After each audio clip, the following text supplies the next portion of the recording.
मुश्किल हो जाओ दुजोड़ा ही पकड़ लिया है। तो कहने का मतलब है कि आप इतनी जो है मजबूरियां जो है जीवन में रखते हो, सहन करते हो और फिर भी जीवन जीते हो। तो अभी जो है आप लोगों ने बहुत तरह की जो है बातें ज्ञान उपदेश की, जीव कल्याण की जो है सुनी। इस भजन के अंदर कबीर साहब ने जो है स्पष्ट कर दिया, वो हम आप सबके लिए बात है, किसी एक व्यक्ति विशेष की बात नहीं। ये बात जो वाणी की बात आती है, ज्ञान उपदेश की बात है, ज्ञान किसी एक आदमी के लिए नहीं है। भाई आप लोग सामने बैठे हो तो इसका मतलब ये नहीं कि हम ज्ञान आप लोगों को ही सुना रहे हैं, हमारी जरूरत नहीं। हमारे पहला जरूरत हो गई, बाद में आपको जो है ये बात कही जा रही है।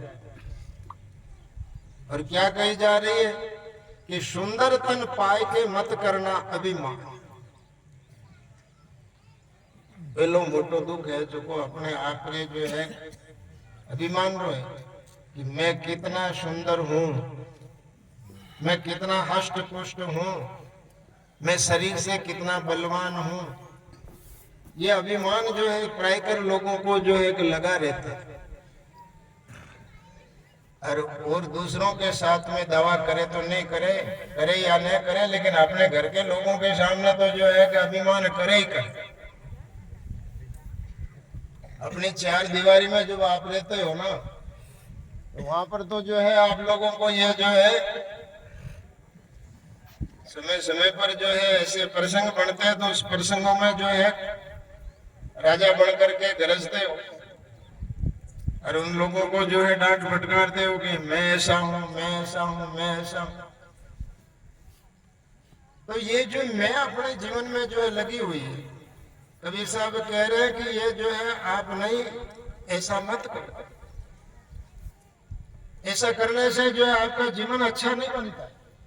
त्याग सकल अनरीत प्रीत युक्त धर सतगुरु का ध्यान। जहां तक जो है आप लोगों के जीवन की बात आ रही है, तो आप चाहे तो जागृत में हो चाहे स्वप्न में हो, आप चिंता किसकी करते हो?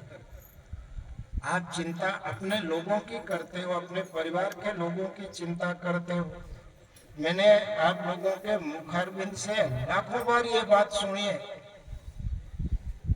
संतों के पास में आकर के आप ये बोलते हो, महाराज मेरे परिवार की मुझे चिंता है, मेरे घरवाली की चिंता है, मेरे बेटे की चिंता है, बहू की चिंता है, बेटी की चिंता है, पोता पोती की चिंता है, और भी रिश्ते नातेदार है तो उनकी भी चिंता आपको रहती है। और आप जो है उसके लिए क्या क्या नहीं करते। अपने परिवार की चिंता से जो है ग्रसित होकर के आप क्या क्या नहीं करते, सब कुछ करते रहते हो। लेकिन इधर सदगुरु के चिंता तो हरि नाम की, पूर्ण चिंतवे दास, नाम बिना जो चिंतवे सोई है काल की फांस।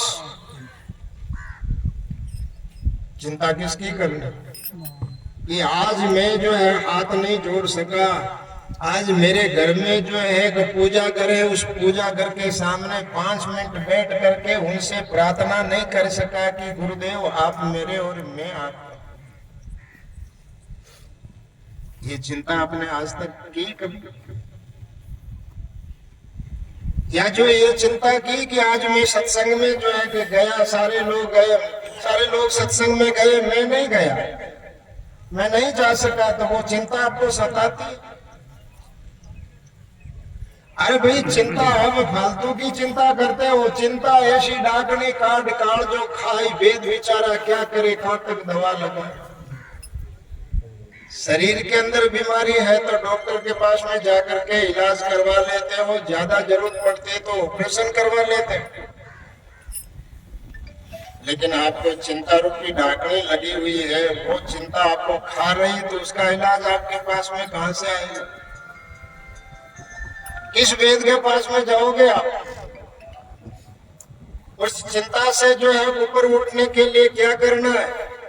ये साधु लोग क्यों बैठे आपके सामने?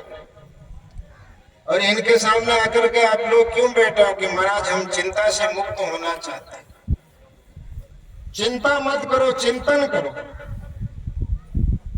चिंता करने से कुछ नहीं होगा, चिंतन करने से जो है आपको समाधान मिलेगा। और संतों ने चिंतन को जो है करने की बात कही, और वो कहाँ होती है? चित्त में होती है। चिंतन कहाँ होता है? अपने चित्त में बैठ करके चिंतन करो। और कौन सा चिंतन करो? चिंतन ये करो कि मैं कहां से आया हूं। आप आए हो ना, आज इस जो है टेंट के नीचे बैठे हैं। हम आप किसी को भी पूछे आप कहां से आए तो वो बताएगा मैं वहां से आया। नाम ठाव गांव घर पता वगैरह सारा जो है बताएगा। एक दूसरे को पूछेंगे, नहीं जानते तो पूछेंगे कि आप कहां से आएंगे, तो वो अपना परिचय देगा ना। तो ये जीव इस शरीर में कहां से आया, ये चिंतन आज तक किसी के जीवन में हुआ?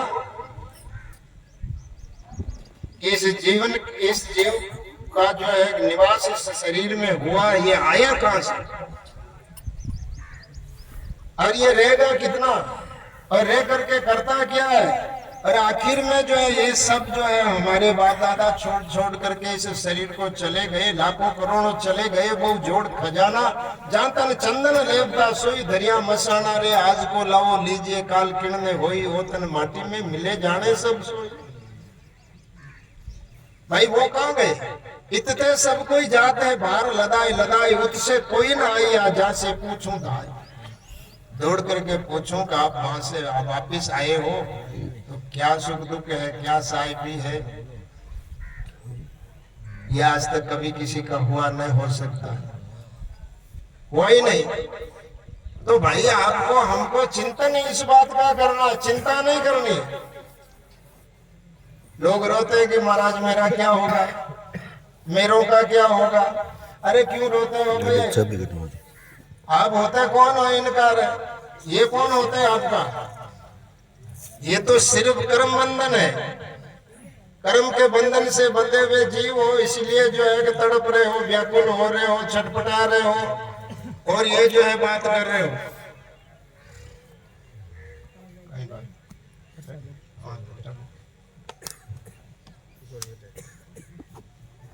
तो इस बात को जो है समझने के लिए जो है हम लोग क्या करते हैं? सत्संग का आयोजन रखते हैं कि हम सत्संग में बैठ करके जो है चिंतन करना का जो है काम करें, चिंतन करना सीखे। चिंता करनी तो आपको किसने सिखाई? आपने खुद ने परिस्थितियां ऐसी बना ली कि आपको चिंता हो रही है, स्वाभाविक। आपको कोई पूछे कि आप चिंता कहां से सीखे, तो अपने लोगों से आपको चिंता मिली, किसी दूसरों से नहीं मिली। कोई साधुओं के आने से चिंता नहीं हुई, कोई भाई बहन के आने से आपको चिंता नहीं हुई। आपको चिंता हुई है जिनके साथ में रोज जो जीवन जीते हो उनमें जो है कोई न कोई कमी है, या आपके अंदर कोई कमी है, कोई दोष है, कोई दुर्गुण है, कोई आदत है, कोई स्वभाव है, उसके कारण से आप चिंतित हैं। कोई दूसरा कारण नहीं है। तो ये चिंता जो है आपको ज्ञान होगा तब आप चिंतन करेंगे ना। इस चिंता से ऊपर उठने के लिए जो है ज्ञान की आवश्यकता है। ज्ञान कहाँ मिलता है? कोई बाजार में तो मिलता नहीं। चल सतगुरु की हाट ज्ञान बुद्धि लाविए, लीजिए साहिब को नाम परम पद पाविए। ये संतों की हाट है और इस हाट में जो है ये ज्ञान मिलेगा। तो इसलिए हम ज्ञान लेने के लिए बैठे। हमारी हृदय की जोड़ी को फैला करके खुली करके बैठो कि ये ज्ञान हृदय में हो।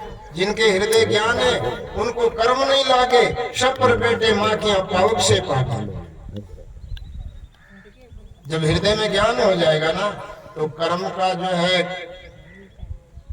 बोझ आपके ऊपर नहीं होगा, कर्म का भार नहीं होगा, कर्म से मुक्त हो जाएंगे, तब आप सुखी हो जाएंगे, चिंता नहीं करेंगे। संत सबसे बड़ी शिक्षा और दीक्षा आपको यह देते कि आप चिंता न करो, चिंतन करो। चिंता न करके चिंतन करो। कर्मा को भोग क्यों महात्मा क्यों कहते हैं? कहते हैं कि कर्मा का भोग भोगन को आयो 2 दिन का मिजमान। सदा ने रे शाही भी तुम्हारी शाम बंगूर के ही जान। आज तिजोरी की जो चाबी आपके पास में है ना, आज सारी हुकूमत आपके पास में है, वो जाते देर नहीं लगेगी। बड़े बड़े राजा महाराजाओं की हुकूमत चली गई, तो हमारी हुकूमत जाने में कौन सी देर लगेगी। उसके पहले हम छोड़ दें खुद,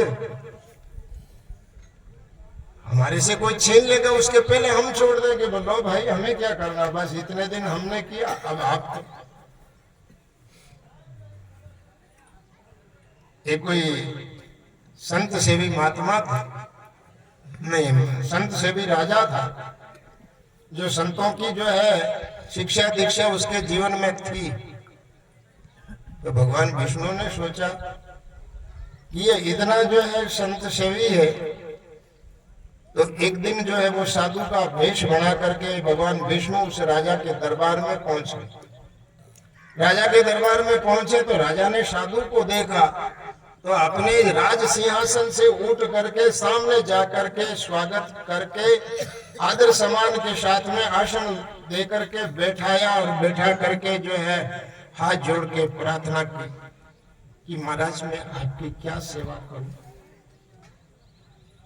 मैं आपकी क्या सेवा करूं। महात्मा बोले क्या तुम मेरी सेवा कर सकते हो, पहला समझ ले कि मेरी सेवा तुम कर सकते हो। राजा ने सोच विचार करके कहा हाँ महाराज, जो आज्ञा, आप जो आज्ञा करेंगे वो मैं करने के लिए तत्पर हूं। महात्मा ने कहा ये राजपाट मेरे को चाहिए। महात्मा ने कहा ये राजपाट मेरे को चाहिए।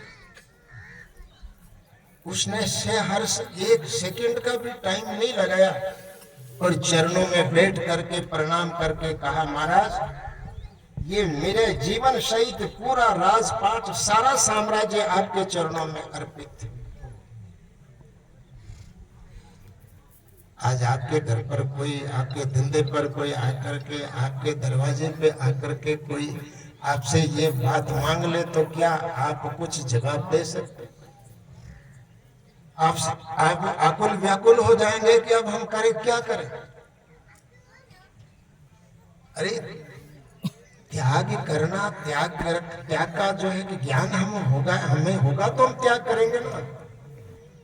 हम इतनी देर बैठे का भी हमें ज्ञान होगा, हमें हर चीज का जो अनुभव होगा ना, तब हम जाकर के कुछ जो है कदम उठा सकते हैं, नहीं तो हम कोई कदम नहीं उठा सकते।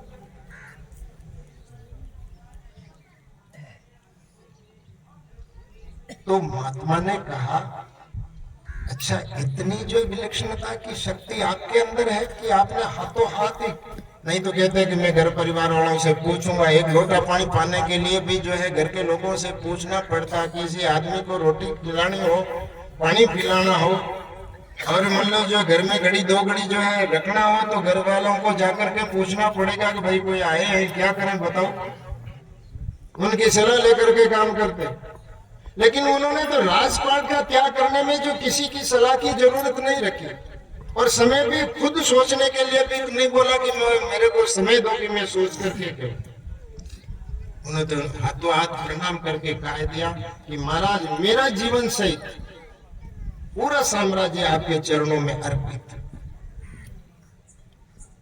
बताओ ये कबीर साहब की साकी कहती है कि मेरा मुझ में कुछ है नहीं, और जो कुछ है सो तोर, तेरा ही तुझको सौंपता क्या लागत है मोर। उसके पास में क्या था, वो तो कह रहा कि सब कुछ आपका ही है, मेरा तो कुछ है ही नहीं। अरे जो आपकी चीज है वो मैं आपको जो है सौंप रहा हूं, तो मेरा इसमें क्या। लेकिन हम सब मालिक बन करके बैठे, शरीर का भी बन करके बैठे, और शरीर से संबंधित जितने भी प्राणी और पदार्थ है उनका ऊपर, सबके ऊपर दावा करके बैठे ये मेरा है। अब ये अंतर कैसे मिले, ये ज्ञान कैसे होगा कि मेरा नहीं है सब इनका है, ये कैसे होगा।